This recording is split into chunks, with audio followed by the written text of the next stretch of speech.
Hello,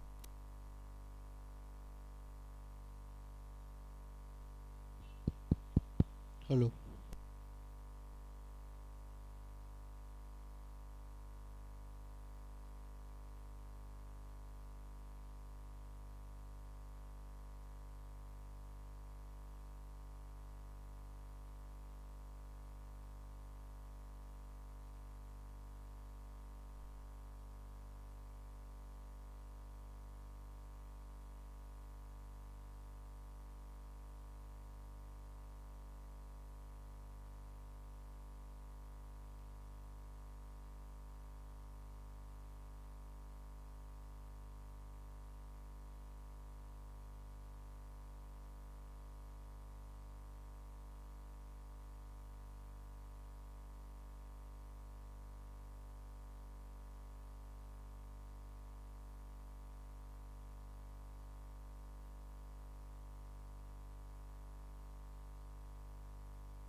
Hello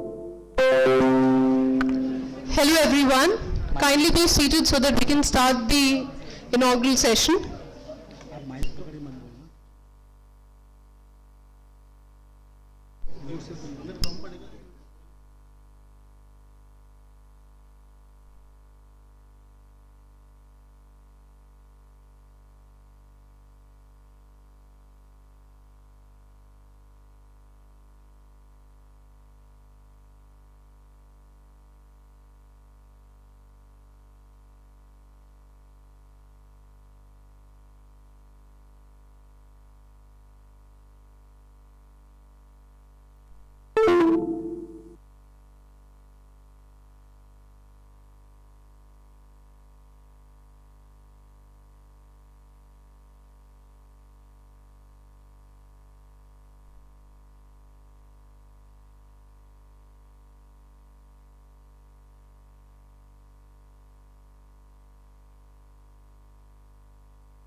Good afternoon, everyone. Today is indeed a special day. It's the 4th of January. Apart from it being the first day of this great consortium, today is also the World Braille Day.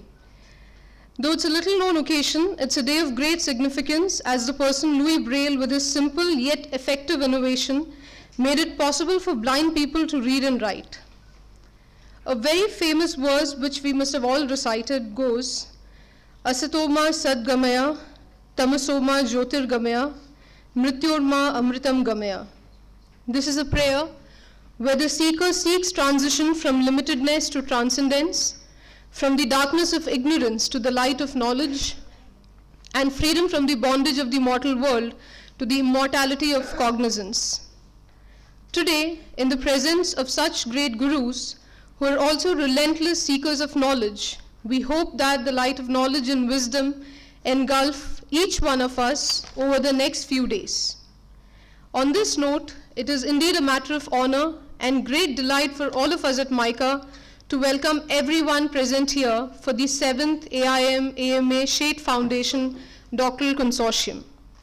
We hope that we are able to meticulously dissect the various realms of knowledge through our interactions with the world-renowned experts present here amongst us. As is the tradition of MICA, let us start this auspicious occasion by lighting the lamp and invoking the blessings of the divine. For the same, I'd like to invite the following dignitaries on stage. Dr. Shailendraj Mehta, President and Director of MICA. Dr. Preeti Shroff, Dean of MICA. Professor Varsha Jain, Professor of Marketing at MICA and the Consortium Co-Chair.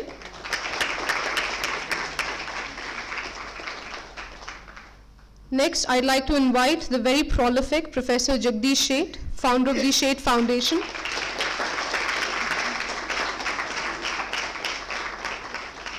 Mr. Russ Klein, CEO of American Marketing Association. Professor V. Kumar, Regents Professor at Georgia State University.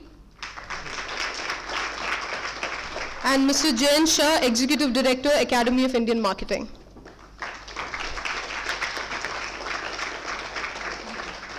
I'd kindly request you to light the lamp and give this occasion an auspicious start. Yeah, we can go on this. Yeah, ma'am, you can come from here.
I'd request the dignitaries to kindly stay back on the dais.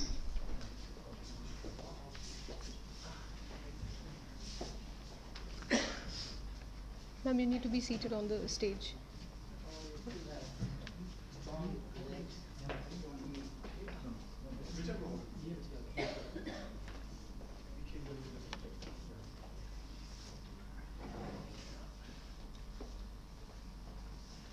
Sir, kindly be seated on the stage.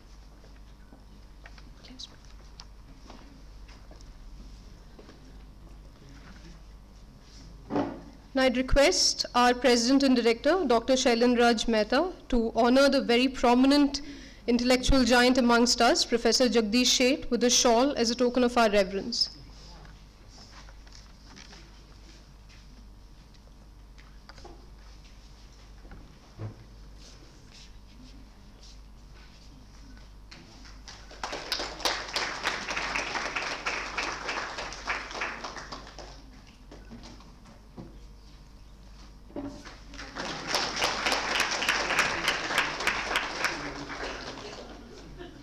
Thank you, sir. Now I'd request our Dean, Dr. Preeti Shroff, to honor the very eminent Mr. Russ Clean with a shawl as well.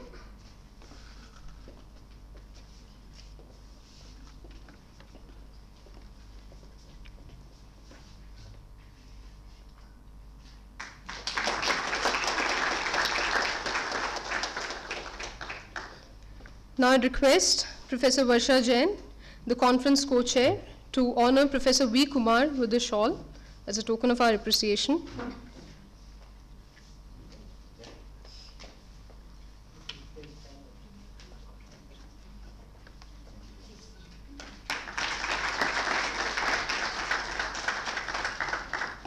I'd request Professor Varsha Jain to also honor Mr. Jain Shah with the shawl as a token of our love and appreciation.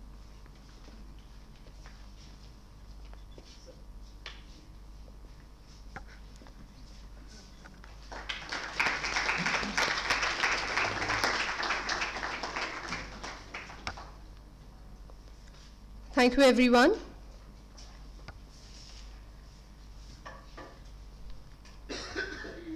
Dr. Preeti Shroff has extensive experience of over 25 years in the field of international management and development, democratic governance, and civil society capacity development. Her views on charisma as an indicator of brand attractiveness has been featured very prominently in the report of TRA. And I would assume that one of the major sources of her views would be Dr. Preeti Shroff herself, as she's indeed a charismatic leader we are privileged to have amongst us.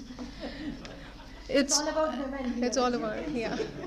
It's always a pleasure to listen to you, ma'am, and learn great lessons of humility and knowledge from you as well. Now I'd request you to kindly come on stage. You're on stage. Now I'd request you to kindly deliver the official welcome address for the AIM AMA Sheth Foundation Doctoral Consortium. Thank you so much. So first rule of brand charisma, be on stage even before you are called. Welcome, all of you, to MICA. You are in the land of Gandhi, but you're also in the land of women. At MICA, everything starts with women, ends with women, and there are always women in the middle, as you know. So then men have to figure out where they fit in. We are delighted to have your presence. Happy New Year to all of you. You have come from all over the world. I want to make sure that you have some glimpses of MICA. There is a very beautiful quote that I was reading on the plane. I just arrived from Los Angeles this morning by Warren Buffett, that price is what we pay, value is what we get. So I know we all have paid price in terms of traveling, our time, being away from your families. So we sincerely and honestly hope that you will derive value in the next 4 days from each other and from the larger MICA community. And we look forward to learning from all of you, not just now, but this is just a beginning, hopefully, of longer-term collaboration and co-creation in research, teaching, and partnership. So thank you, all of you, for giving MICA the opportunity to host you all here. Thank you. And with, thanks a lot.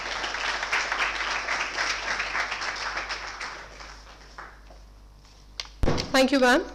Now I'd like to invite Dr. Varsha Jain, Professor of Integrated Marketing Communications and our FPM Chairperson, to kindly address the gathering and to welcome us all to the consortium.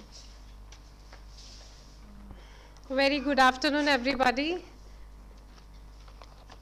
And it is a privilege to have the dignitaries and scholars across all the world here, especially for this global event. And thank you so much, Professor Said, Professor Kumar, Mr. Kleen, for having the faith on us and to host this consortium. It was a privilege. We at MICA, we are proud to host this event. I take this opportunity to welcome each and every one of you who are present here for this wonderful occasion. The Said Foundation Doctoral Consortium is a globally renowned platform, as we all know, for different scholars and doctoral students to learn from each other and the prominent academicians. The next 4 days are going to provide you some opportunities to learn from each other as well as from the professors of marketing who are the legends. We hope this synergy that you develop during this course of time will help you to nurture further as a great scholar as well as the professor in the future, especially in the digital era, because it is going to integrate it with all the platforms and the insights that you're going to get from the professors and your colleagues and peers.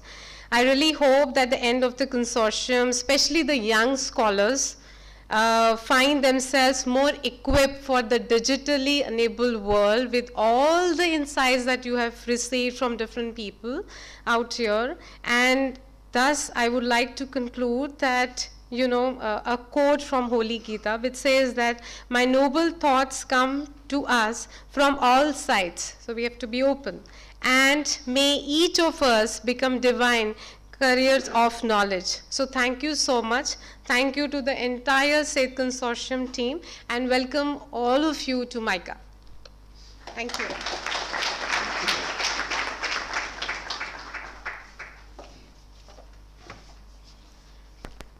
Now I'd like to invite the Director and President of MICA, Dr. Sharanraj Mehta, to kindly address the gathering and officially welcome Professor Jagdish Sheth to the consortium.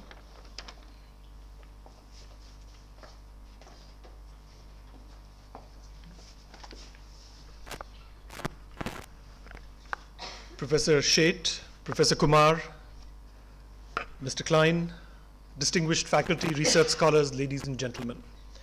A very warm welcome to you on this perfect 4th of January 2019 here on our beautiful campus at MICA, the School of Ideas. We were set up in 1991, a child of liberalization in India, set up to cater to the rapidly expanding communication, advertising, media, and entertainment industries. Since then, our focus has expanded to include strategic marketing, communication, branding, design, digital, and data. Through all of these changes, the one thing that has not changed at MICA is the fact that MICA focuses on intersections of creativity and management, of hard and soft, of emotion and reason. Over 15 years ago, we pioneered a completely new approach to admitting management students to a management school. An incoming MICAN has to take not one but two entrance exams. The first one you're all familiar with. It could be CAT or GMAT or any one of the other entrance exams that focus on analytical ability. But in addition to that, they have to take our own exam called MICAT, where the focus is on creativity, out-of-the-box thinking, and empathy, and teamwork. One consequence of this approach is that without any special effort on our part, 50% of our students have historically been women, and 50% of our faculty also have historically been women. In that sense, MICA is amongst the most diverse management schools in the world.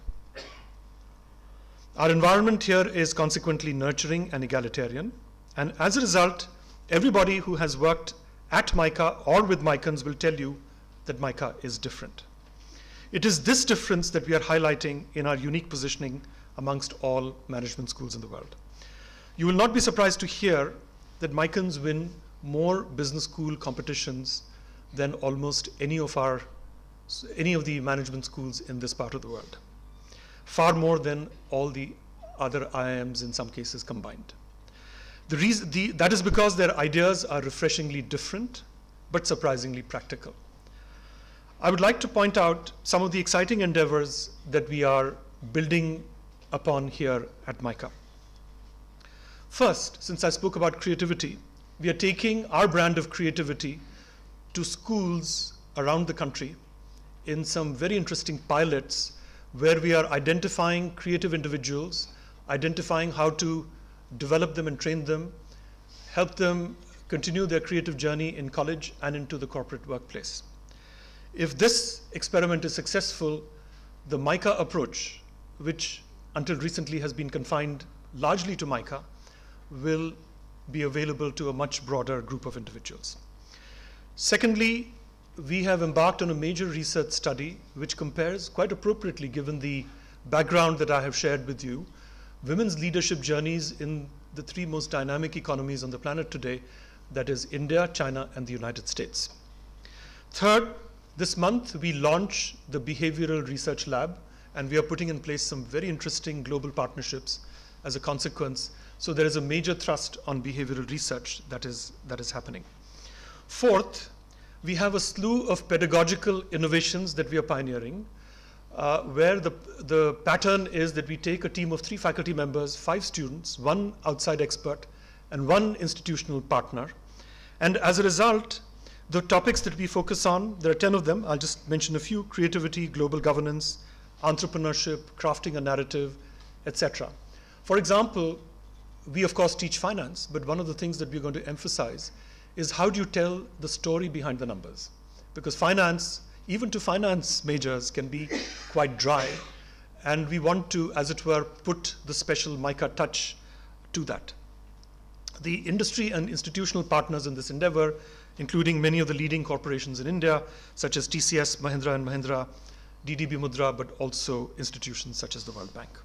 The goal is not just to emulate the best benchmarks, but to create new benchmarks that the others will follow. You'd be happy to note that we are expanding our student intake and consequently also the intake of our staff and, most importantly, of our faculty. In the context of this conference, we would like to mention that we are especially on the lookout for good faculty at all levels, from assistant professor to associate to chair professor. And we're looking for 6 to 8 new faculty members. Now you can see why I mentioned this. This is perhaps the best opportunity to mention this, because through you, by ourselves, we may be able to reach some part of the marketing fraternity, but through you and through your connections, we can reach everybody. So let the word go out from here that we are on the lookout for the best and the brightest.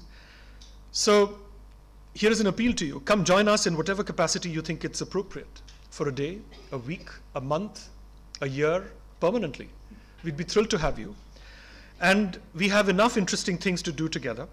If you cannot come immediately, send us your best students, your postdocs. Indeed, this is what I consider to be one of the most important outcomes of this conference.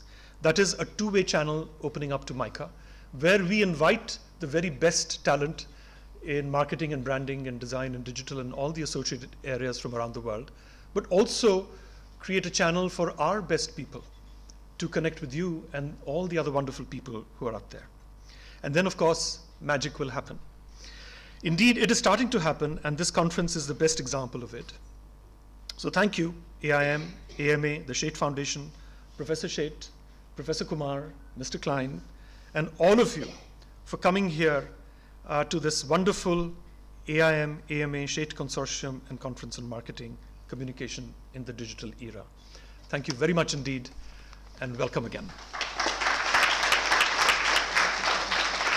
So now it is my privilege and pleasure to invite a living legend, Professor Shaitt, who's a chair professor at Emory, has been teaching for 50 years, has written dozens of books, guided 50 dissertations, written hundreds of papers, and mentored so many individuals. And of course, the list of his accomplishments is huge.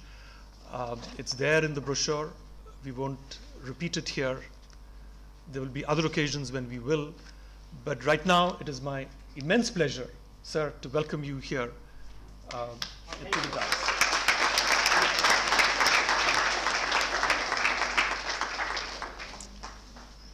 So, can you hear me okay? More importantly, can you see me also? Only short people can have those jokes, right? Nobody else. So. Always I start about my name, Jag as in Jaguar and all that, but this time is slightly different. Two events have happened in my life.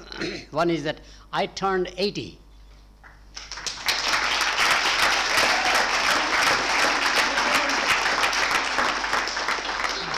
Do I look 80? No. That's because I'm in marketing. And it fits very well. MICA, as you know, there are only two really institutions in India who from their inception focused on one specialization in the MBA programs, which is very rare. One is XLRI, and we have representatives here. Probably the best human resource managers in the world are produced, created, nurtured by XLRI. The reason I'm pointing that one out is because today, if you look at global leaders in the world, one of the destination countries turns out to be India. Indians are rising all over the world as great general managers or CEOs of companies, not just Indian companies. So there's something that we do that seems to be globalization aspects. And the other one, and equally important, why we agreed to have it hosted at MICA, this is the only school of business that's focused on marketing. Very rare again. Both of them have legacy, and MICA especially 25 years now, always ranked #1.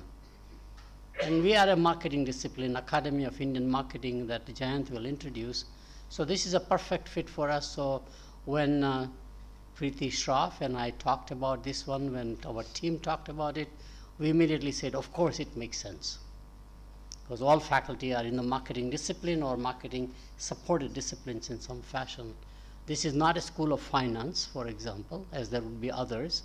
This is not a school of supply chain management. It's a school of marketing. It's the heart of what we do, and hence there's a lot of knowledge here. I do want to make one additional information, especially for my foreign colleagues.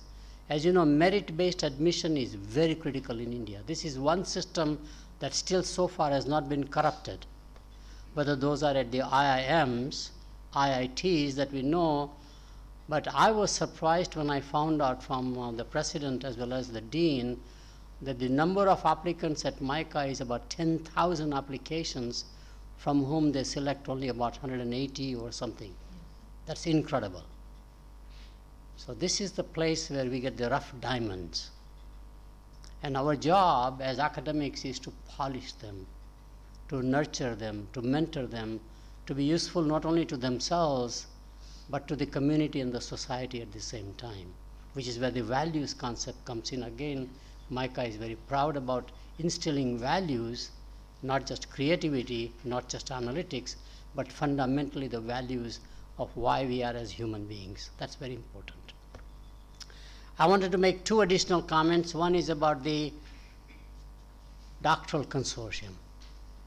This doctoral consortium is the crown jewel of the American Marketing Association on the academic side. And Russ Klein will talk more about the AMA between both professional members and the academic members. It began actually by the vision of one individual who was a marketing professor at Michigan State University, Thomas Stout. Again, he tried to blend the practice with academics, which was a very key dimension.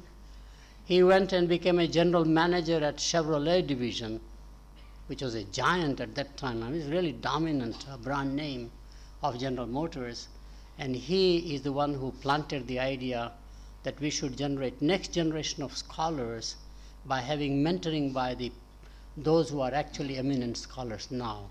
And the journey began in a very humble way in 1966 with about 55 doctoral students primarily and a smaller number of faculty at Indiana University. We hosted at Illinois around 1970 or 71. Scale and size were small. Today, fast forward, last one that VK and his colleagues organized at Leeds University. Next one will be at NYU. Ganeshan is here, for example, from Notre Dame, who actually hosted 2 years ago. The level is mind-boggling.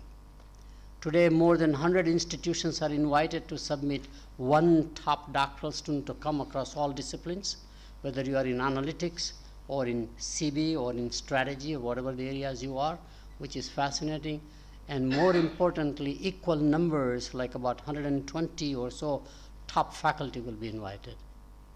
If you look at the names of those people, they are who is who in the discipline. And in fact, if you don't get invited at the AMA Schacht Foundation Doctoral Consortium that we host in North America, now across the continent in Europe, for example, or England, it's almost like saying, how come I'm not invited? It's like Oscars of the world. Now here is very fascinating. This particular crown jewel of AMA on the academic side was under trouble financially because AMA was in trouble in the 1992-93 recession. We formed American Marketing Association Foundation to raise money. I was invited as one of the inaugural trustees of that board. And we tried almost for 2 years to get this funded by the immediate constituent that will benefit, which will be a market research company such as AC Nielsen or IRI, for example. And we thought the deal was almost done by a brilliant human being called Bob Lavich, whose name you should recognize. He passed away last year. Robert Lavich was the lead of that foundation, and he had a personal relationship because he was a market researcher, sold his company very well, and we all thought the deal is done. Unfortunately, consolidation of the industry took place, and obviously it was off the record. So to save this foundation, I said, I will fund it. I tried some individuals who have made much more money than I have ever done in my life. I'm basically not that wealthy at all. It was fascinating, and these people had made millions of dollars as marketing professors sitting on the boards of founding companies. And I went personally to meet and say, this is the future. This is where your past comes in. Please invest. And I must tell you, I was quite let down when they said, no way we will fund it. I would rather give it to my family or to my church or to my alma mater, but not to the discipline. And hence I stepped up. And I will reveal the very interestingly, initial investment was $600,000. I had no money. I said I can at best save about $100,000 a year. To make sure that my promise is kept, I took a life insurance policy for $600,000 in case something happens to me. At least the beneficiary is the AMA Foundation in this case, which is the history. Today that corpus, oh, thank you. Today that corpus at AMA has grown to about $1 million roughly. It contributes heavily toward the North American or the main AMA conference. Emerging markets is the future, so we thought about starting something in India through Academy of Indian Marketing, because students from here cannot come out there, and there's a selectivity of only one student per university, and you have to be invited. So the idea was that, can we bring the same world-class faculty who come at their own expense? Not only time, but money, and want to contribute to countries like India, China, emerging markets, which has been, again, a great, I must tell you, I'm humbled to see so many of my colleagues from North America or continental Europe or Asia wanting to come and contribute toward this country. So that's the history primarily of the AMA doctoral consortium. Sheth Foundation began with a very different approach. It was primarily to recognize my own professor, John A. Howard, who had become a great mentor out of nowhere. I would be nobody without him. To recognize him, idea came from AMA because they have a doctoral dissertation competition, and the best dissertation is recognized at the AMA conference. To name that, I said, I will step up again, and I contributed smaller amount of money to be named as John A. Howard Doctoral Dissertation Award, which led to this journey of giving back. I had not thought about that one. Think about that. And it began to grow on me, and today the Sheth Foundation itself already has given about $1.5 to $2 million to different academic institutions. ACR, Association for Consumer Research, AIB, Academy of International Business, Academy of Marketing Science, and AMA. AMA gets additional contribution from the Sheth Foundation endowment, which his income is the one that we distribute. And again, it's very small amount of money, but the impact is enormous. So you don't have to spend too much money. The reason I'm pointing out is that I've learned, older I grow, that giving back while you are alive is more joyful than after you are dead. And the reason I'm pointing out is that those who are doctoral students, you are starting a journey around here. As you have been mentored by others, I would strongly recommend be conscious, be mindful that you are picking up an obligation to mentor others as you become scholars in your own right. I always end my presentation by saying that if you take a grain of wheat and make it into a loaf of bread, agricultural product, the value add is only 3 times. If you take a rough diamond and polish it, an industrial product, raw material, polish it, value add would be 15, 20 times. But if you take a human being and mentor, polish, get more excellence, brilliance out of that individual, the value add is infinite, which means anybody can be a good scholar. It is not as if only the learned societies and learned families can produce scholars. Scholarship is within the range of everybody so long as you have an obsession to learn, and you can learn from anybody. I like the best saying which says that if the student is ready, the teacher will show up. I like that very much. It's so true. And you can learn from anybody. It does not have to be your advisor. And to me, I think this journey that we have begun here through Academy of Indian Marketing with an excellent support of AMA and AMA Sheth Foundation, doctoral consortium, is just heartening. And I must also thank my colleague V. Kumar, who does enormous amount of work along with Jayant Shah, who is the executive director of Academy, working behind the scenes quite a lot to make these doctoral consortia, the 7th one now, a great success. Again, thank you very much.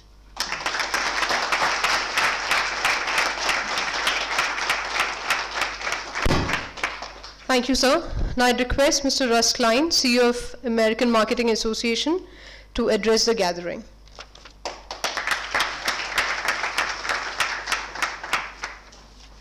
Thank you, and good afternoon to all of you. I first want to express my gratitude. My fiancee, Britt, is here in the front row with me. This is my first time to India, and I am recently engaged. And we're both excited to be here and be part of the dynamic learning environment that we're surely in with such esteemed thought leaders, not the least of whom sits at the stage here next to me. And the hospitality has been nothing short of gracious, and I very much appreciate that. We feel very welcome. The AMA and Sheth Foundation and Sheth, the man, the legend, have been together for over 20 years now in our relationship, and through many highs and lows and many intersections, I believe the term was used earlier, many intersections, and not all of which did we make the right turn. But nonetheless, we have endured in a relationship that's very special to me, both professionally and personally. We talk about the power of mentorship. Jag has been a very valued, if not the most valued mentor I've ever had in my career. Why do we operate and why do we exist as the American Marketing Association? That's a question every enterprise now is trying to sharpen up an understanding of why even be in this. The why for the AMA is to democratize knowledge, to democratize growth and prosperity, to help the profession of marketing become a spur to economic development, to commerce.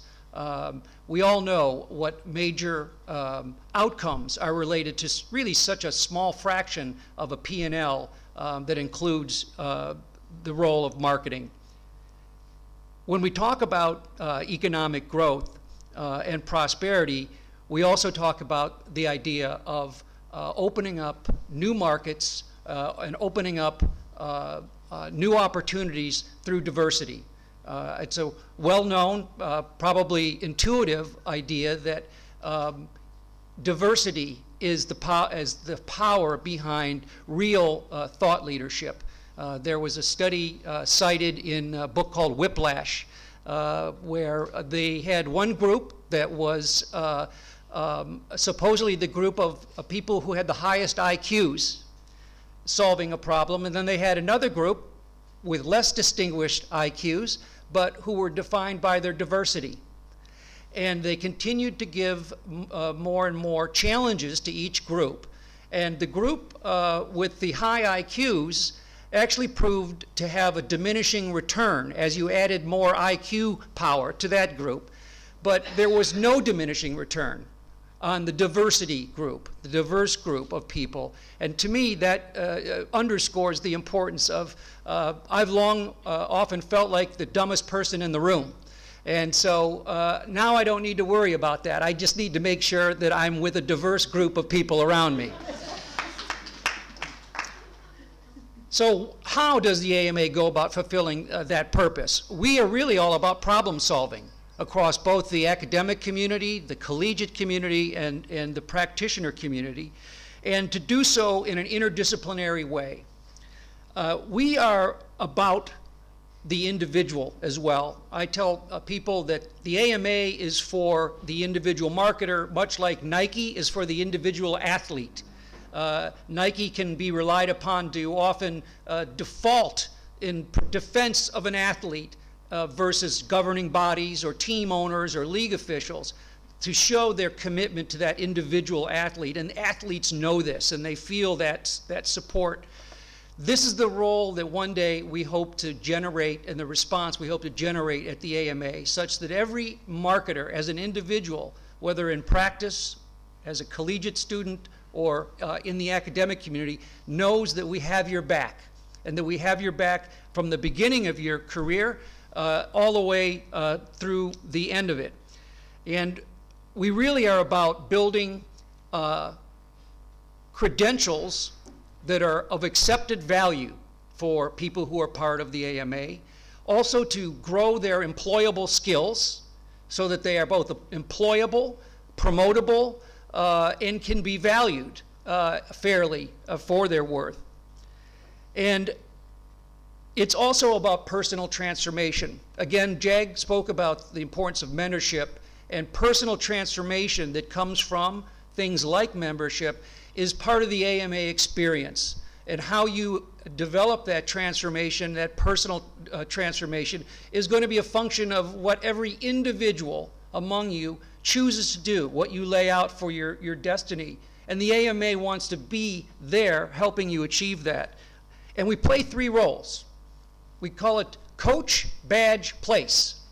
The AMA wants to be the good coach, the coach who's always there, no matter what, is steady, is reliable. We also want to be a place where you can rely on the AMA Association to be credible and to bring credibility. So credibility and the badge value, if you will, of being involved with such esteemed events like the Sheth Doctoral Consortium is an important way that the AMA plays a role on your resume or on your CV as well. And then lastly, place. The AMA seeks to be a sense of home for every one of the individuals to whom we're committed. And the AMA is really a community of communities. We have an academic community, we have a practitioner community, we have a collegiate community, but then it explodes out into so many different specializations. The academic SIGs, the special interest groups are, or shared interest groups, now number, I think, 17 different SIGs for the academic researcher now at the AMA. So while on one hand we're a community of communities, there are opportunities for you to hone in and sharpen up around exactly what is your passion. And of course we have elite journals. The AMA has 4 elite journals. My personal favorite happens to be the Journal of Public Policy, even though it is not as esteemed as the Journal of Marketing and Journal of Market Research, because I think it speaks to so many of the human issues involved in marketing, and I encourage you to spend time with it if it's not something you currently do. And when you use the word elite, I have to talk about Indian academic researchers. It's no secret that the role of the academic researcher from India has continued to expand in the United States and around the world. In fact, Indian academic researchers represent almost 15% of the academic community in the US, which is many times the sort of fair share population in the US. So that's something to be very proud of and something that's very noted by myself. And of course now to add an additional layer of esteem and prestige to have a school that not only you have to navigate GMATs, you also have to navigate an additional test rigor is something that the school should be very proud of as well. The future state of the AMA, though, is one that some of you may not recognize in another 2 or 3 years. The AMA knows that it has to reinvent and transform itself to continue to stay relevant and to deliver value as that coach, that badge of credibility, and that sense of home that we want to create for every individual member. And I'm sure many of you have seen what's happened in many industries around bundled business models that are either being disrupted by unbundled interlopers or by bundled models that are unbundling in order to offer a more sharply focused value at prices perceived to be of better value. The AMA essentially is going to become an unbundled business model over the next several years so that we can deliver that value consistent with our purpose and our focus on the individual in terms of personalization and all of the personal agendas that each one of us has as a marketer. So I want to say that we hope we are changing on the front edge of changing in the direction that you all are going. One of the things that's important about being a brand worth following is that it's our job to try to think ahead for you, which is a very difficult thing to do, to think ahead for such an esteemed group of thought leaders. Nonetheless, that's our challenge, and you can rely on me to be there to deliver it accordingly. So thank you very much.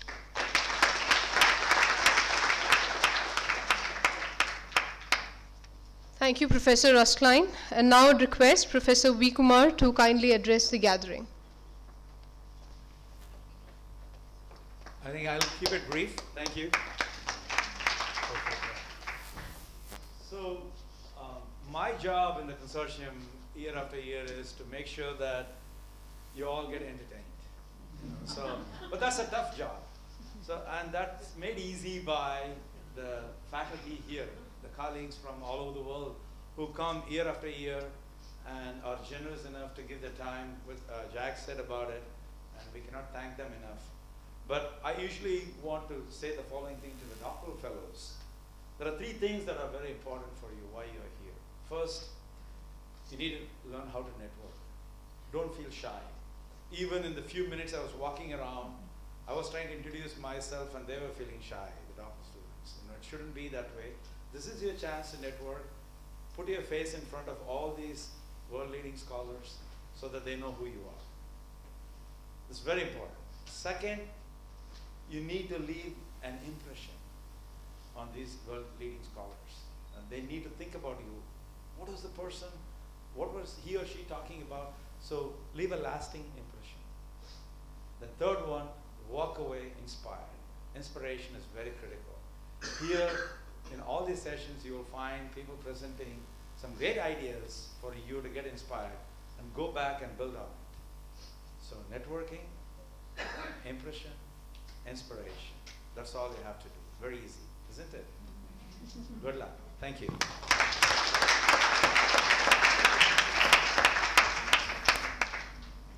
Thank you, sir. Now I request Mr. Jain Shah to kindly address the gathering.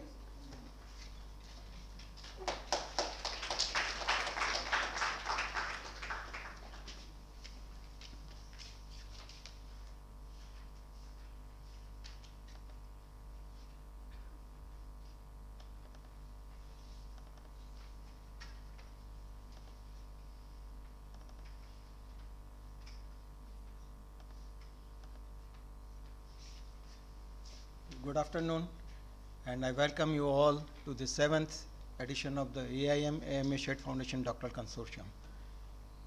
I'll just give you some brief about what Academy of Indian Marketing is all about, how it was established and what we are doing in the process. Academy of Indian Marketing was the brainchild of Dr. Jagdish Sheth and Professor Neil Megam, who is unfortunately not here today with us, but otherwise he was there at all the consortium.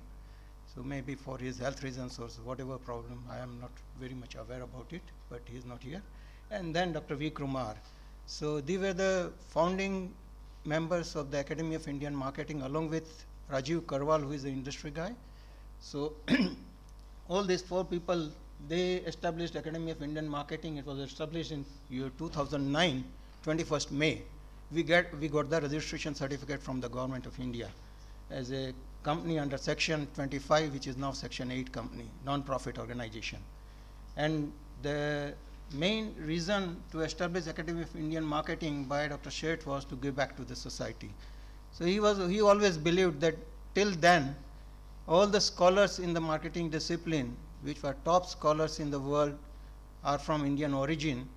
And that is why he created Legend in Marketing with the Sage publication, and they have come out with all the volumes of all these great legends, not only Indians, but all discipline legends. They have created this legend series, which is again displayed at the stall outside by Sage people. You can go through it. And with that aim, started the first conference in 2010 in Delhi at Hotel Taj Mansingh, and which was a very successful conference. Some people over here, they have attended it. And that was the first point that what we should do next. And at that time, Dr. Sheth said that we should at least have this consortium come to India, because conference is not the future for the researcher. And AIM is all about research, research, and research in the area of marketing. So rigor and research, these are the two pillars on which you have to develop your skills and your future. So with that aim, we started asking for people that how we should go about it and where we should host it. The first AMA Shed Foundation Doctoral Consortium was organized, and Alliance University came forward and they said we are ready to host it. So 2012, Alliance University hosted the first doctoral consortium, and there are some faculty over here who attended that consortium as a student, and today they are the leading faculty in their institutions, and the transformation is there for you to see what is their journey. I think Abhishek Mishra is here, so you can talk to him. Second consortium was at IIM Ahmedabad, and this is a very rare occasion that some IIM is stepping up outside their own community to start something and host a consortium which is by Academy of Indian Marketing, and it was a very successful at that one. And then IMT Ghaziabad stepped up and they said we want to host the third one in Dubai campus. So we took it to Dubai out of the boundary of India, and this was the consortium was mainly for emerging markets. So they hosted it in Dubai. Professor Janki Raman was the lead over there, and Vikramjit Rishi sitting over here. So he was the pillar with Harvinder Singh, and we successfully completed it over there along with Smita Mishra, I should remember. Then the fourth one, again at that consortium they said that we want to host the fourth one at Ghaziabad. So IMT Ghaziabad campus hosted the fourth one. The fifth one, Uday Salunke, Dr. Uday Salunke, Professor Murthy is from here, from Wellinkar. So they said that we want to host the fifth one. So in Bombay we hosted at Wellinkar campus the fifth one, and at that time Pritiben had come out to meet with us, and she said that they are interested, Mike is interested to host the next one. And by the time we could conclude the discussion and other things, the things were not finalized at that time, and Varsha was instrumental in bringing Preeti to that consortium. So Uday said that why don't you announce the sixth one at Bangalore in our campus, because we don't want to give away the chance. So sixth one was hosted at Bangalore, and at that time Pritiben said now we don't want to lose the time and announced the seventh one, which is going to be hosted in MICA at Ahmedabad. So today we are all here. So this is what we did for the seventh consortium. I'm thankful to Dr. Shailendra Raj Mehta, Pritiben, Dr. Shet, VK, and especially thankful to Russ Klein, who is the president of American Marketing Association, AMA. And I remember that the first conference which we did at Delhi in 2010, Dennis Dunlop had come out to bless that conference as an association of AIM and AMA. And after Dennis Dunlop left, this association was not so strong, and we lost in the journey. We wanted to offer the AMA membership to all the institutions who are our member institutions, but somehow that didn't work out. And hopefully with Russ again back at the helm and interested in India, we will see that how we can forge this relationship for the benefit of all present over here. So that was the journey of, oh, okay, sure. So I'll just give you a brief about what we are doing in this year. I think there is arrows. Down arrow.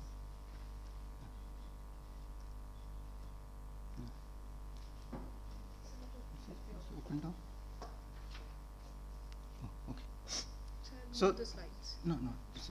This was our last year. What we did, I will just give a glimpse of it. That this was the 6th AIM State Foundation Doctoral Consortium, which happened in Bangalore, and at that time we had this conference January 11 and 12 with Delhi School of Economics, Delhi University. So this conference was very successful, and our communication minister Ravi Shankar Prasad was the chief guest at this conference. Then next, immediately in July, we had a 5-day workshop. So Professor Vithala Rao and Arvind Rangaswamy took the lead to organize this workshop at Jindal Global University, and Professor Kannan, who is present over here, he was also there, and it was a very successful outcome of that workshop. Then next, we started with AIM NITI Center. So NITI, Professor Neeraj Pandey is here. So we created this workshop, 2-day consumer insight research and practice workshop, which Dennis Shah organized it. Today, unfortunately, he couldn't come out from Atlanta due to his wife's physical inability. And then November 30, we had 1-day conference workshop on theory construction by Professor Ajay Kohli. So all the feedback from all these workshops are that we should not do more conferences, but we should focus more on workshops, because that is what the area which is required for your skills to develop, and that is what we are going to do more in the coming year. And this year, 2019, we will chalk out the calendar, and many professors, including Professor Parshuraman, has already blessed us that we will be doing more series of workshops over here.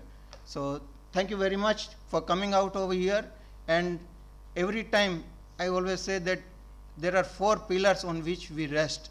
So the first pillar is about MICA. So they are our host.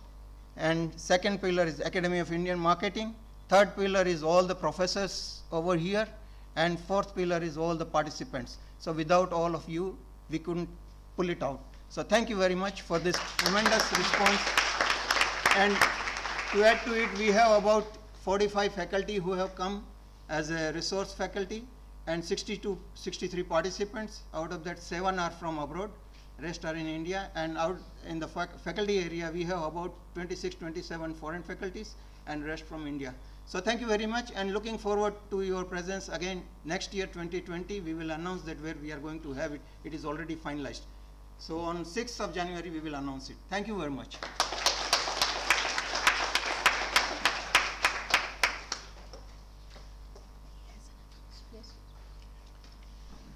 Thank you, Mr. Jain Shah. Before we proceed to the next session, we have an announcement.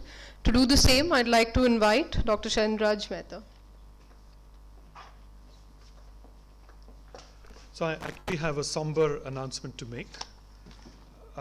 We just learned a few hours ago that Professor Ashok Ranchod, who was the former director of MICA from October 2009 till May 2011, passed away at his home in Hampshire, United Kingdom. He was 71 years old. He was one of my predecessors, a person in whose tenure, brief though it was, MICA made some giant strides. The fellow program, that is our doctoral program, was launched during his tenure. The MICA incubator as well as the MICA campus management system were launched at that time. He was suffering from terminal cancer, 4th stage cancer, so the end was unfortunately predictable but peaceful. So our thoughts and prayers go out to him. We remember him very fondly, and in his memory we would like to take a 1 minute break of silence.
Thank you.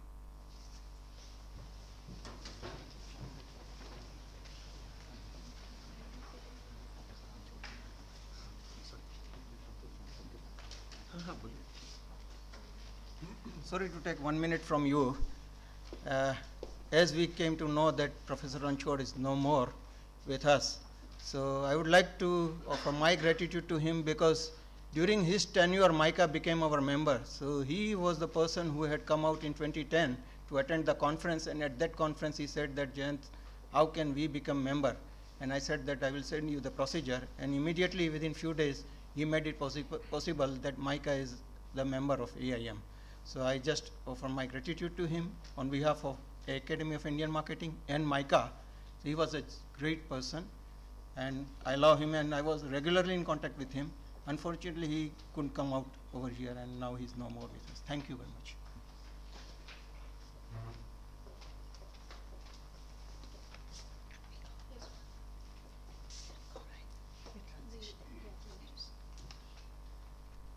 Thank you so much, everyone. Next, we have the plenary session. since we're running late by half an hour. So we'll have the plenary session, which will be conducted by Professor Jagdish Sheth, Professor V. Kumar, and Mr. Russ Klein. The session will be for half an hour, followed by the Q&A for half an hour. So I'd request Professor Jagdish Sheth to kindly introduce the session, which is on communication and marketing in the digital age. So I'll get you the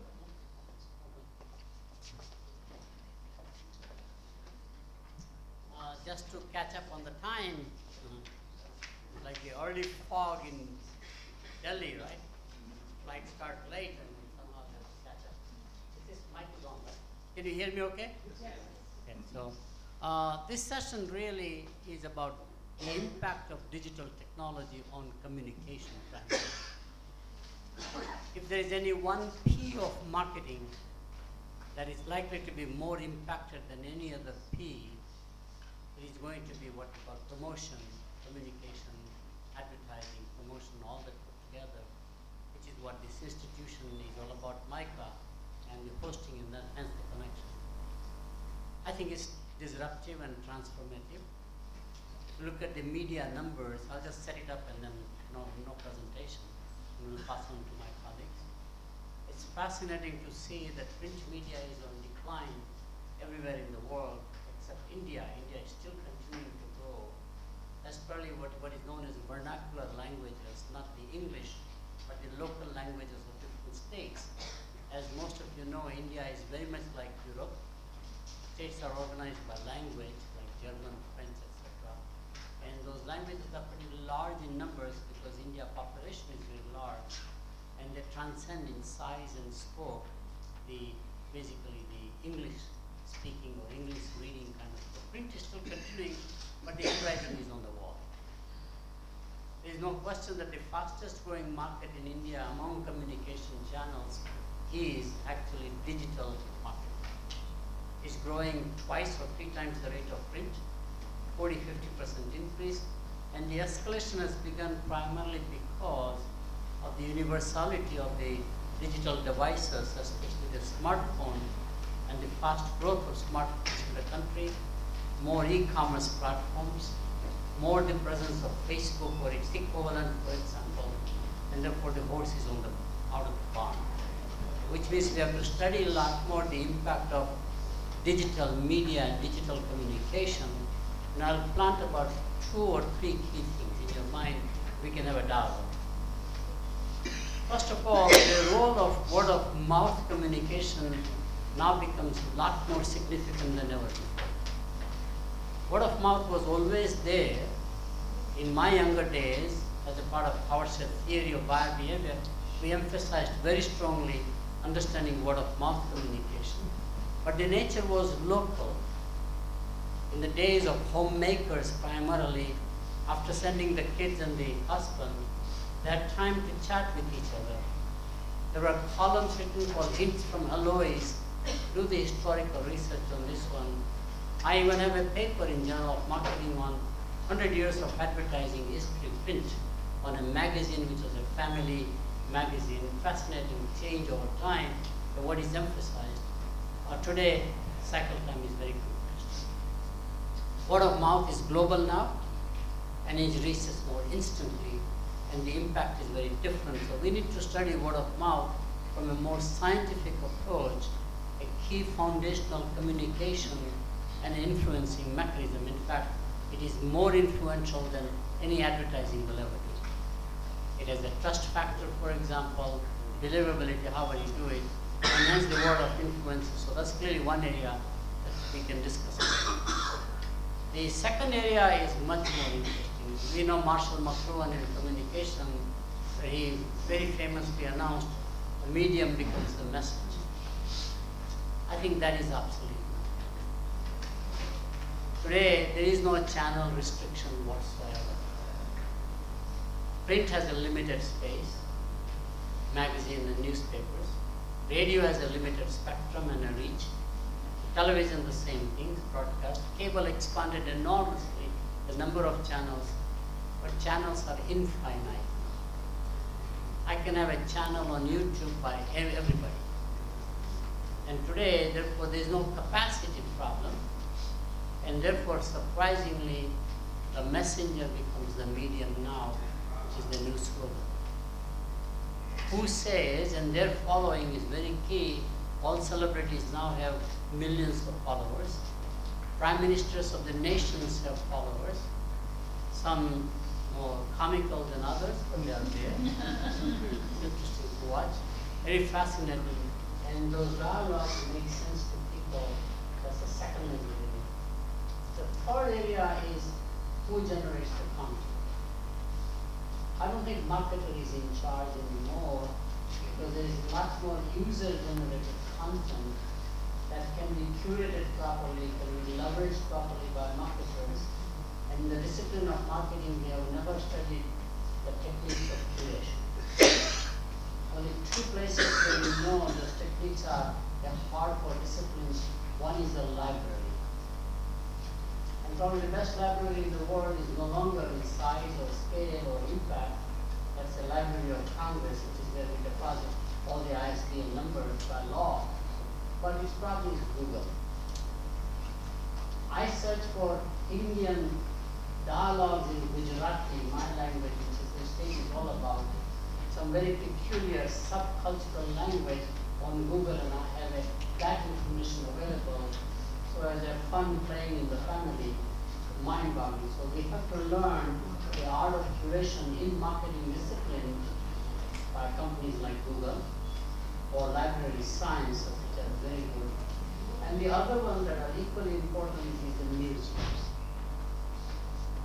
The key skill set in curation is what not to include. That's very important. And therefore, the editorial content, the editorial person is most critical.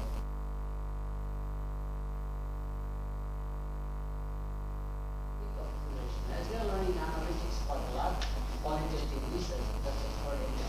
So those three things are just my observations, and I'll turn over to my colleagues.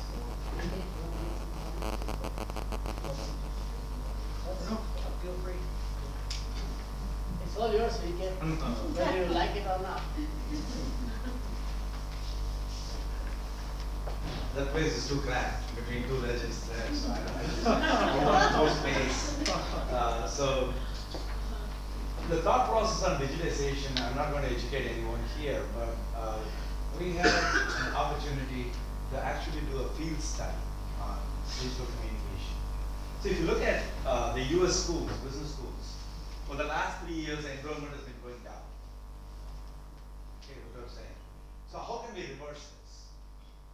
So we brought in a guy who I've been working with for 17 years. He was one of the marketing heads at IBM. His name is Tim Bowling. And is Shankar Ganesan there? Yeah. To me, Shankar is like the one guy I have to pick because Tim Bowling was hired as the chief marketing officer at JMac Robinson College. He was there for 8 months I did the study with him.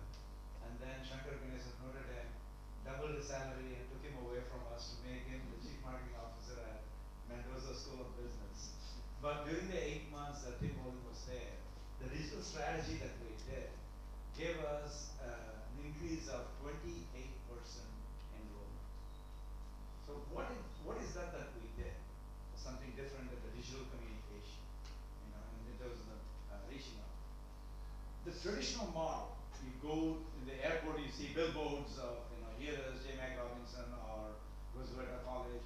You have billboards and you have radio announcements, you have television. Instead, in the digital, we first started tracking who are the people who are coming to our website, from which IP address and where they are coming from, how long they remain in those pages, what we had, and then understood that and then curated some material and pushed back messages on an individual basis, which we call as personalized communication. And then as a result, they asked us questions, can I take this, can I take that? So we customize the offerings to match their needs. And finally, the funnel that we call it as the application funnel, exploded. And then naturally there is a reduction in the application funnel to finally how many people apply, how many people get admitted, how many people actually pay the deposit, and finally how many join. But we this year, across board MBA, MS Analytics, MS Marketing, and so on. So we wrote this as a paper, and hopefully we'll see the daylight in one of the leading AMA journals. But the idea behind this is today it is digital. You cannot escape from that. Even buying SEO, using SEO, where we place the ad for JMAC office. We did all experiments, 29,000 different ads digitally, kept on changing. Which one is clicked the most and why? What is the theory behind it? It is the fear appeal, it is the enhancement appeal, or it is the knowledge enrichment appeal. Which one works the best? We can test so fast in this digital world. So if anybody's interested, we'll be happy to share the white paper with you down the line. But I just want you to get excited about this world of digitalization, that this is quite important. But Shankar, don't take it personally, but it is good for you, but we'll have to find a replacement for that. Yeah. But thank you.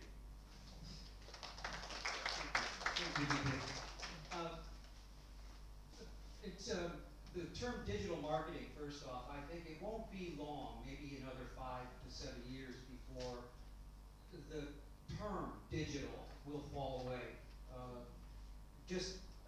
We don't talk about marketing as analog marketing now, and it's quite likely we won't be referring to digital marketing as such down the line. It just is an inherent both means, channel, source of communication, and so forth. Technology is unlocked so many different things in the modern corporation, and the digitization of the modern corporation. Once that sort of has run a generation, I think the term digital will probably just go away. One of the other ways that I, from an experience point of view, having been in the industry of fast food and beverages, and energy drinks and airlines and so forth over the years, over time there were 4 things that sort of marked, for me personally, a changing world. The first one was the advent of e-commerce. We all know that well. The second one was social media. And of course, to the point that Jag made about who's telling the story, social media has now created an environment where everybody is a publisher, everybody is a critic, everyone is their own author, and the ability for a brand to control its story is now over, and it's a function of all the stories from all of the various people in the ecosystem that create a story for your brand. And then the last piece, the third piece is 1993, Steve Jobs, one of his employees, coined the term user experience. So it was only 1993 that the term user experience was even being used. And at that time, it was about digital, the digital user experience. But now, experience has widened as a concept for marketers. I think it will be the next frontier. I admonish marketers by telling them they're addicted to storytelling, and that the new world is one where it will be, the brand building will be done through experience design. And Starbucks is the 4th piece that I mentioned earlier. What changed the market we have today? Starbucks proved that you could build a brand without storytelling, essentially, with all experience design. And so I believe the next frontier, powered by digital, certainly, but it can be analog too. It has to be a physical digital fusion. Experience design is now where marketers and market researchers, academic researchers, I hope, spend more time in understanding decision science as it relates to experience design. Gentlemen?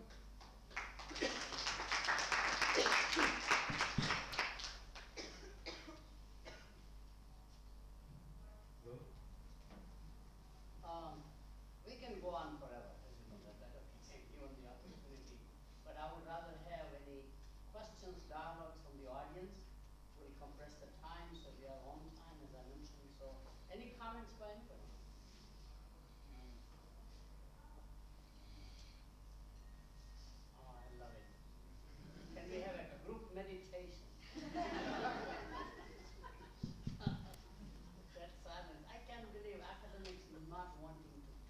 We'll put Ernie in the back, yes. That's Professor Ernie Kadat, those of you who know him. He has a conscious capitalism simulation. We have been friends for at least 40 years that I know, which is great. Okay, Ernie, please, any comments? Thank you. Sure.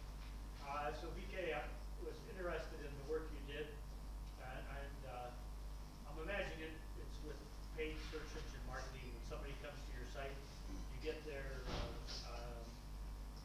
ID, their IP address. IP address. Now, do you pair a message to that person, okay, that's unique to that person, or is it you got a bunch of messages and you just throw these at that person because it seems to fit? Yeah, so based on, is the mic on?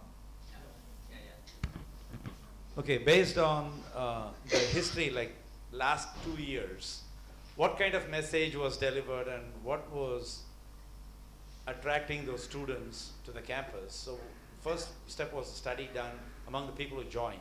Why did they join? Understood what message resonated and different types of messages with whom. So when we had the IP address track, we customized, personalized the messages to each one. But if there were 29,000 people, there were not 29,000 messages like that. But we had like 17 or 18 messages for each program, MS marketing, MS thing. And then we varied that, like kept fine-tuning that message based on what it is. We, in the white paper, I showed 3 things. One is, why should you join MS Analytics? I'll give that as an example. The first message, which was personalized, said that you get great experience at J. Mac Robinson College. The second message, you can personally enhance your knowledge with analytics. The third one was said that your future is in your hands. If you take this, you control your future. Strangely, this message hit everybody's belly button. That this is the reason why I want to join, because my future is in my hands, because it was supported with the content, that what kind of courses and what kind of experience that they're going to get. While the program is all the same, the way it was said, we saw that we could quickly, instantly, we can offer that message to that profile. There was second dimension of variation came from international students versus domestic students. There also, in the international students, what they were looking for was different. They wanted a job. So this showed that 100% of our class got placed. That kind of message resonated well with international students. The third is non-engineering students. What kind of message that would appeal to them in the digital world, and to tell them that you can do it. And the way you can do it is that we do it with you. And that showed confidence that they are going to be working with them. So we were able to change these messages instantly and keep trying different things, finally settled on this, and were able to showcase. So I know 28% doesn't mean anything. If I had like 3 students and then I go to 4, you would say obviously 33%. No, we had 450 students before last year, 2017. In 2018, we had 628 students. So 450 to 628, it increased. So that's the way the math worked out. But yes, we can do this message customization, a message personalization, and then customization of offerings. But I just want Shankar's reaction, not because anything to do with this, but this digital strategy, in your school also I was told that you are going to embark on that. Do you have any thoughts on that? Just very quick observations. It's very clear. No, sir. It's clear that that's going. That's the strategy that every school is going to follow. First of all, I have to say thank you, BK, for allowing Tim Bowen to join us. Really appreciate it. He's doing a terrific job in terms of developing a digital strategy for this particular market, because all of us in US are facing huge challenges in terms of recruiting talented students. There are other contextual factors factors that are making it more and more difficult for us to recruit those students, especially the international students. So I think this is going to happen. It's going to become a big part of the marketing strategy for all the business schools. And I don't have data on it yet for our school, but I'm hoping that he's going to do a terrific job, similar to what he has done in your school. Having said that, I have a quick question for both of you.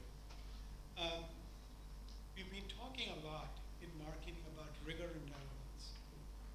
Both Jag and VK, you've been phenomenally good at sort of mixing those two aspects, or at least optimizing on those two aspects.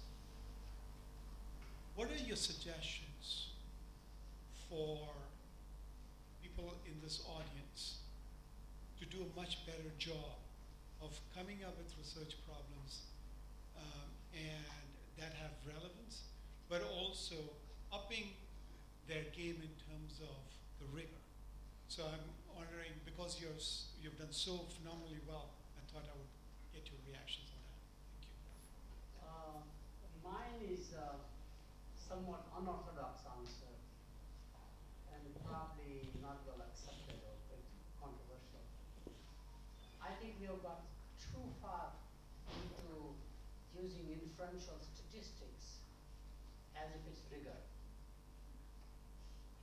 Logical positivism, as it is called in the philosophy of science, is probably one of the weakest sciences. It came through the theory of reason. I can lie with the data more than anything else. And all of us do it. We report, obviously, in a partial way, whatever we have collected. Editors are now demanding, show me the real data, so there will be a judgment on the data itself. And I'm sorry to take this because it's a little painful, why I'm pointing out. One of the most admired psychologists that I was enamored with, besides Abraham Maslow, who motivated me to go into behavioral sciences, was a gentleman in London called Sir Cyril Burt, B-U-R-T, top psychometrician. He came out with data on school children, because psychology studies prisoners or school children, which is the domain quite often. And the results were so fantastic. He had a number of publications, highly respected psychometrician primarily, in the methodological side. And I wrote to him, I said, you are such a brilliant man. I was already a faculty member. I said, I would come and work with you, under you, like typical Indian philosophy, under Guru's feet. And I would love to take my time out. I collected all his papers, reprints in those days, no digitization. And then came the bombshell that all of that was fake data. Totally fake data. He was in charge of the Education Commission, British system, whatever it was, high school system. And the guy had published in the top journals. So my worry is that we are too much enamored with data and inferential statistics on the data without having common sense. More unforgiving discipline is not logical positivism, but logic.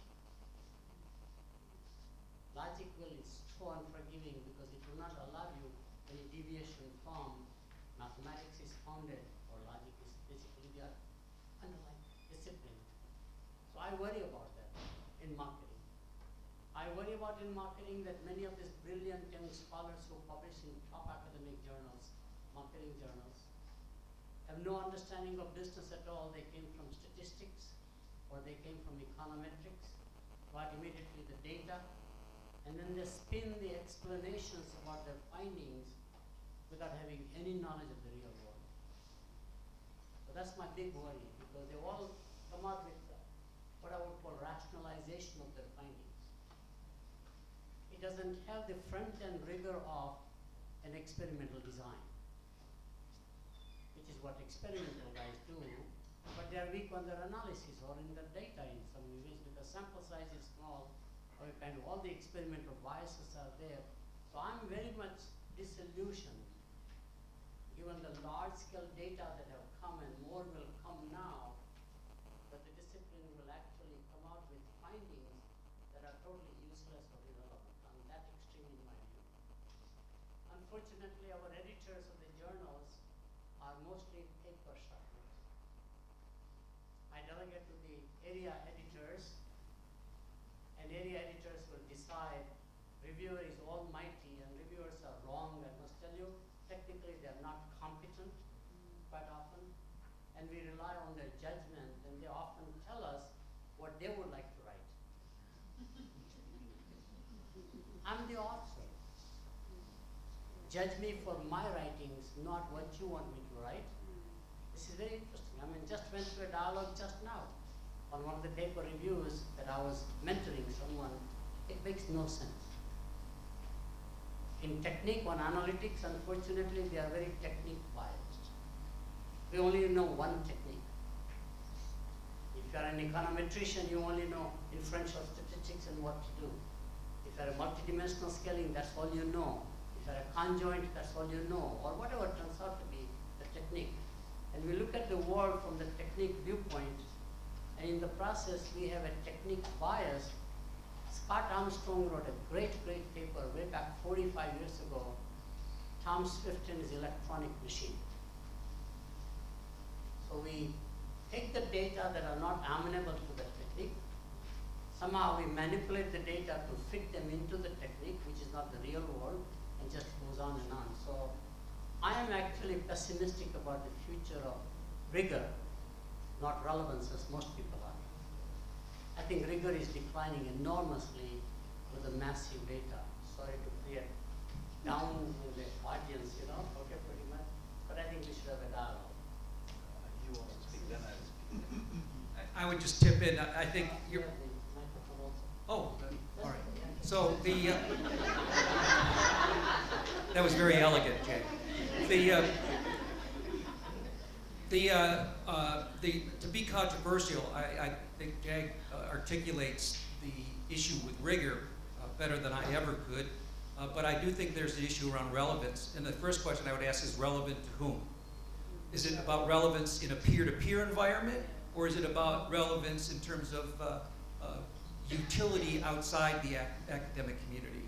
And I think that that is also an opportunity, especially when we talk about curation and the power of curation.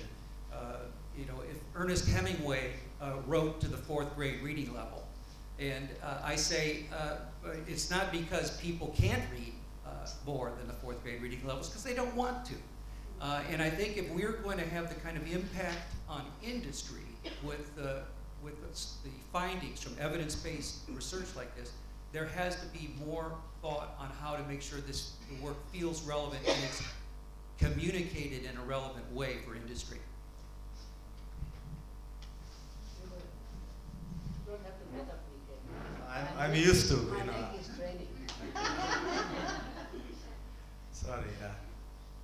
No, since Shankar focused on rigor and then Jack took off with data. So there are 3 kinds of rigor that in research you need to bring in. Either you can bring in a theoretical rigor, or analytical rigor, or empirical rigor. So Jack focused on empirical rigor, which, you know, it is true that some people push us too hard to do something in the interest of fine statistics, but substantively did the information change?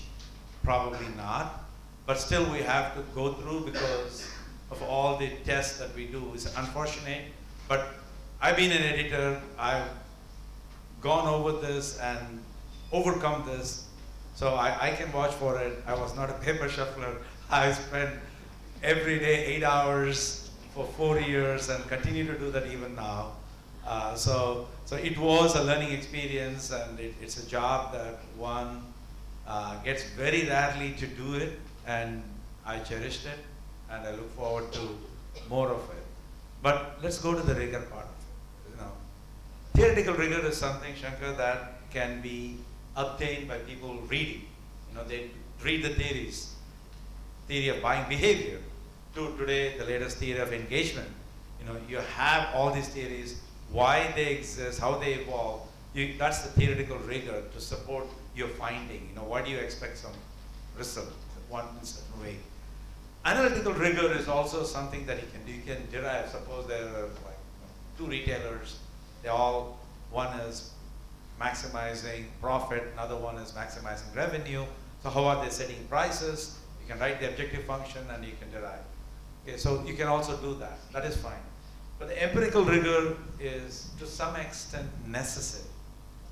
You know, in the last consortium also I said this because there is a fundamental misunderstanding by certain segment of the population because of lack of training. One is, we ask them, here I give them set of prices, weekly prices of a product and weekly sales, and I ask them, measure the price elasticity. They would definitely fit a model, log sales as a function of log price and get the coefficient, this elasticity. But I would say that, is that the right number? Yes. But I would say, I would question it. Why? Because first of all, when you fit a model, sales as a function of price, the price is assumed to be exogenous or independent variable. But is really price an independent variable? Because if you go and talk to the manager, they will say, I varied the price this week because last week my sales was down. So it is actually endogenous. You need to correct for this endogeneity to get the right elasticity. Second, you cannot measure the elasticity for the entire time period. You need to have time varying. Maybe it's a dynamic model. You need to do it. That's what we call it as empirical rigor. So fit to the situation what it is and understand, and you can do it. Because these are necessary things that you need to do it. And this is what we do in our doctoral program day after morning till night, understanding this. Once you understand this, it's like ABCD to it, everyone. But that is what Jack is working hard to bring the workshop that he did in Jindal Business School with a lot of, I think PK was there, like he had strategy, consumer behavior, and modeling. And I don't know, is Vitala here? Yeah? No? Not yet.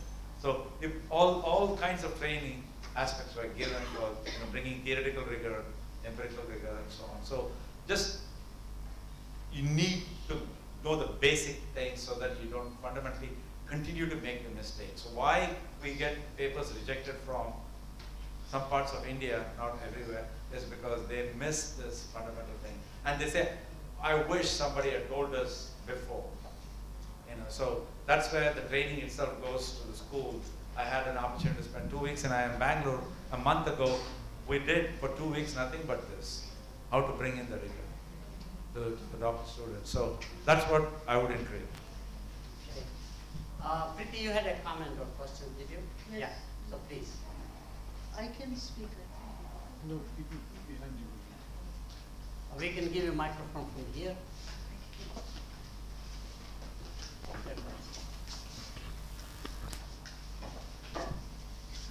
I want to focus on design of education because students who come to management schools are paying very high cost and their parents and whoever is investing a lot of resources.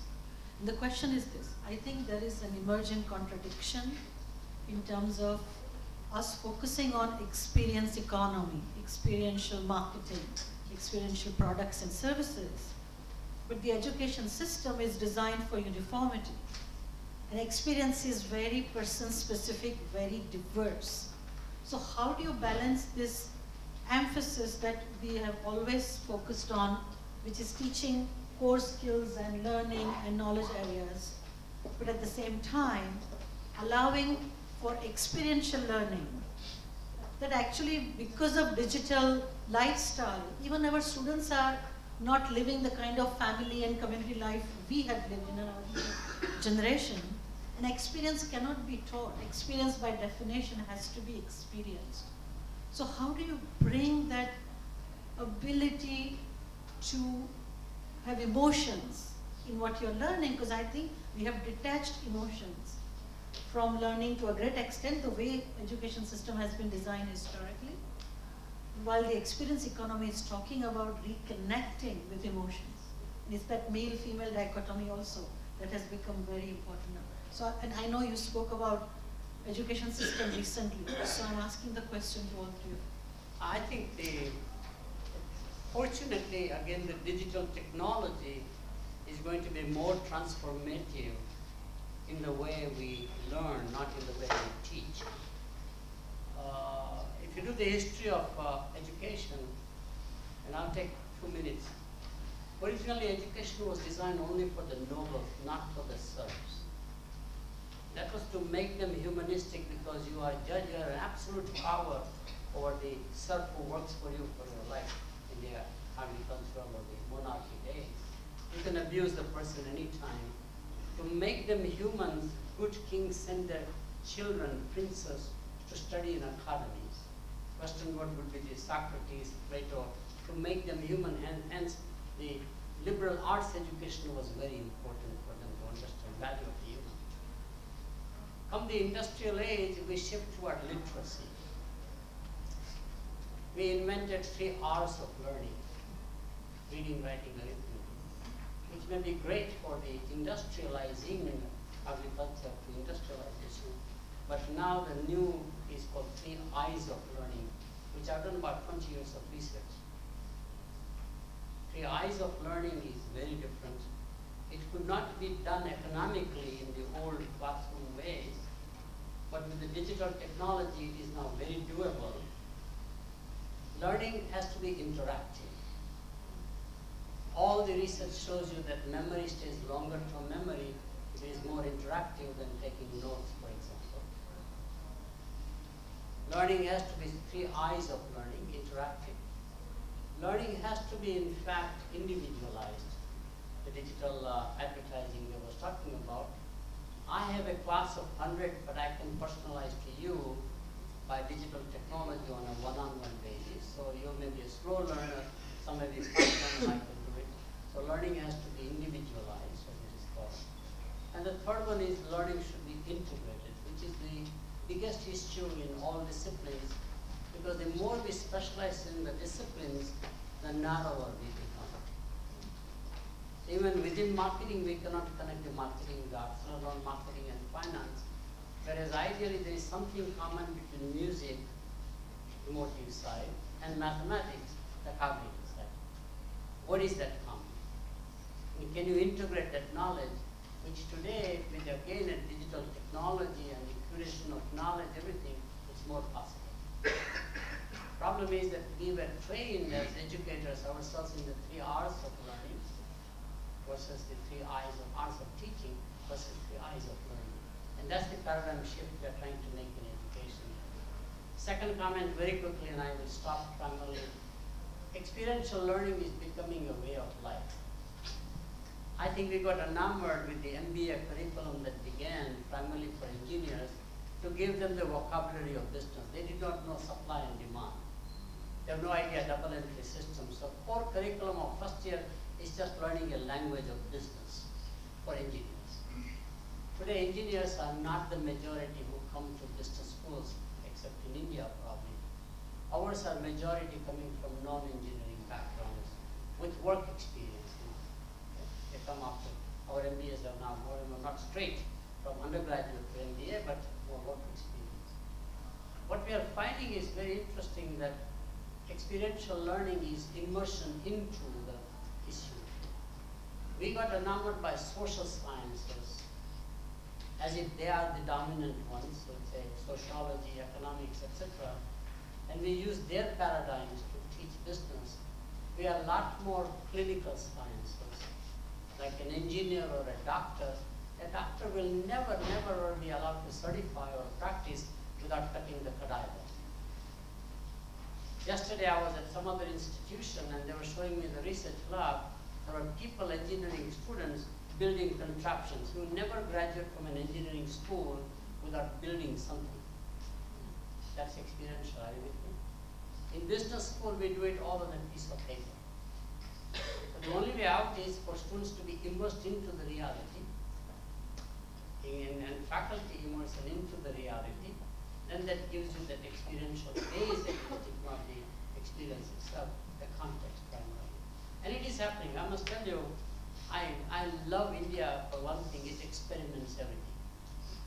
Just when you think it's not possible, there is some institution, this one is in Delhi, I don't remember the name right now, but the first year of PG program, the postgraduate MBA program, you have to go into the slums and be with them for 8 weeks or 10 weeks. You want to understand consumers out there. And the students themselves says, I changed because they all come from this bubble bubble community of their own, well-to-do families. My university is more bubble than anybody probably, you know. So these very rich people can afford private education, and they have no understanding of the real world. So you immerse them up front, then they come to the class. So accounting professor now has to relate to that, finance professor has to relate to that in many ways. I think that experiment is very interesting. Rather than a capstone at the end, immerse them first, and they have a shock of their life within India. You don't have to go outside of India. To me, that's very fascinating. We can learn from those experiments, and so, yes, please, Vance. Why don't we kick one microphone over there? And we'll stop here at time-wise, right? Yeah. Pretty much. So one, Yes, please. No, for sake of time, I'll defer to you. so one observation and one quick question. Observation is, by the way, Jack, you'd be happy to know we have our rural immersion program. For 2 weeks, we send every one of our students into the countryside where they live in the village and then they see the world. Now, what is interesting, it's not only important to understand how village India lives, and many of our kids are city slickers, you know, to use the metaphor from that film. But I was talking to one of our alums who manages a multi-billion-dollar business for one of the big digital companies in the United States. And he said that course was the single most important course that he took at MICA, understanding rural consumers. And he said, this is how I understand my audience in the United States. So the question is actually about something which is an offshoot of digital. So B.F. Skinner, the great psychologist, wrote a paper in the 70s called What is Wrong with Life in the Western World? This was, mind you, in the 1970s. And essentially he said that all this automation in the home that was happening, with washing machines and automated kitchens and all of that, he said people were losing touch with the raw fabric of life. And he said that this was deeply concerning and it will have severe consequences for how satisfied we are with our lives. Now, with digital, of course, this goes on steroids, right? Because that connect, especially if you see how kids today text each other as opposed to talking to each other, and how immersed they are in the virtual world. Would you like to would any of you like to speak about that aspect, that if automation was bad, virtualization is perhaps infinitely worse? Ouch. And so how would one deal with that? One perspective on that, and he was prophetic in saying, in making those comments for sure. But this goes to one of my chief concerns. Jag, you were sharing some of the concerns you have from a journal standpoint and the kind of research that's being done and papers being submitted. As a marketer, another issue that concerns me is how technology has enabled tremendous access and insight into the customer. And right now, what I see happening is most of that data is being turned into insights in order to sell to the customer. It's being used to find the right message, to find the right time to send the message. And there are some companies who've already figured out that if you're spending more money and time and resources to generate data that you're using to sell to your customer as opposed to using it to build an experience, to design a customer experience, to enhance the customer experience. If you're not doing that, you will be left behind. And Disney is a perfect example. They spend $1 billion a year on experience design, and they spend far less than that on their advertising budget because they know the power of word of mouth, the power of co-creation and storytelling all emanates from superior experiences. So as we all get a hold of this data and have all these insights, let's be careful that we're using it for the customer's experience and not for our own powers to sell to them. Let me just make one comment and then we'll stop. I'm writing a book now, about 7 years in book making. Basically, it's the dark side of the internet age. Digital addiction clearly comes out, as everybody knows and all this. The second one is much more important at a sociological level as opposed to individual level. We are all becoming a roommate nation, and a roommate family. And even in a family today, we do not behave like a family, we behave like roommates. The kitchen is a commons area now. We don't have time to eat together. And there's a very good book by a top sociologist from Harvard called Bowling Alone. It's to cop very well.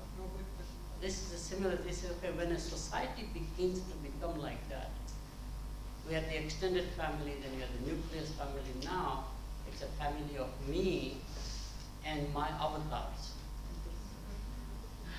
It's more interesting for me to dialogue with my own avatar than my sibling, for example. And when we live like roommate family, what happens? But this is very fascinating.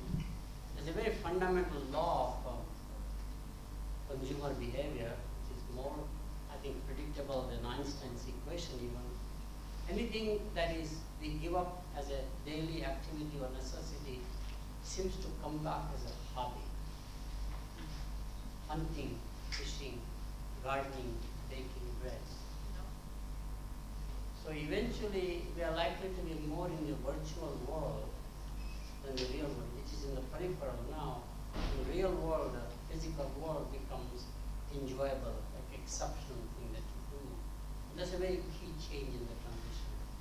I've done this in my family. My grandchildren sit next to each other, we have taken photos, and they text message to each other, they don't talk. Which is fascinating. And we try to make sure that they don't bring the devices to the table when we are together.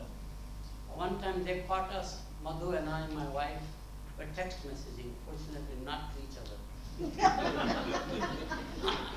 Which is fascinating, you know, but next time maybe we text message each other.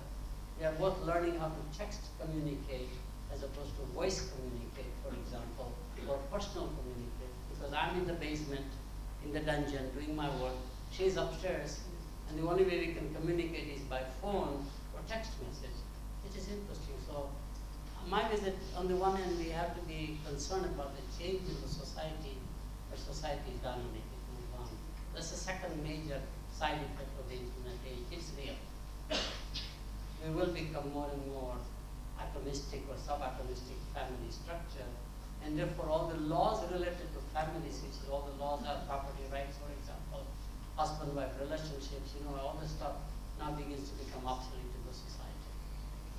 Which is the whole thing. The problem is that the impact of this one is not just in consumption behavior, which becomes highly individualized. This is my part of the refrigerator, this is your part of the refrigerator. I'm not kidding.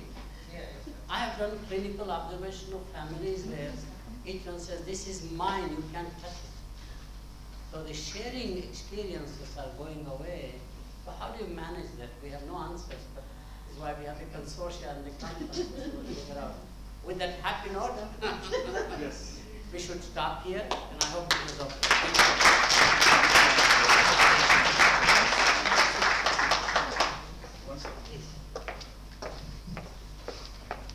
Give them a 30-minute break now because we combine the two sessions and then we have a legend of marketing session for 45 minutes, so half an hour break. Yeah, so but then we have a break from 5 to 5:30 as well. So we can we have that. Q&A? Yeah, so we have Q&A now? No, okay. This is over, this session is over. So Fine. tell them to come back at 4:15. 4:15. 25 minutes coffee break. Okay. And then the but session. now there is no coffee available. It's just from 5 to 5:30 that we have a coffee break. They'll take a 15-minute tea break. Yeah. So that's it. 15 minutes break and come back at 5 o'clock. No, they'll come back at 4:15. 4 o'clock I'll tell them. 4 o'clock. Tell them breakfast and break. Yeah, we come back at 4. Yeah.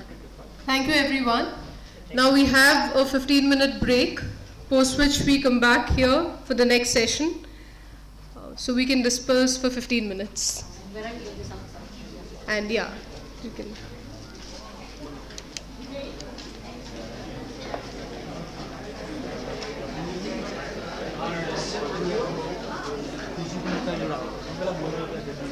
બીજાનું છે ને હવે પેલા જેમ બોલું બોટો બોટો ખાલી ઉઠાઈ લેવા માટે બીજું છે આ છે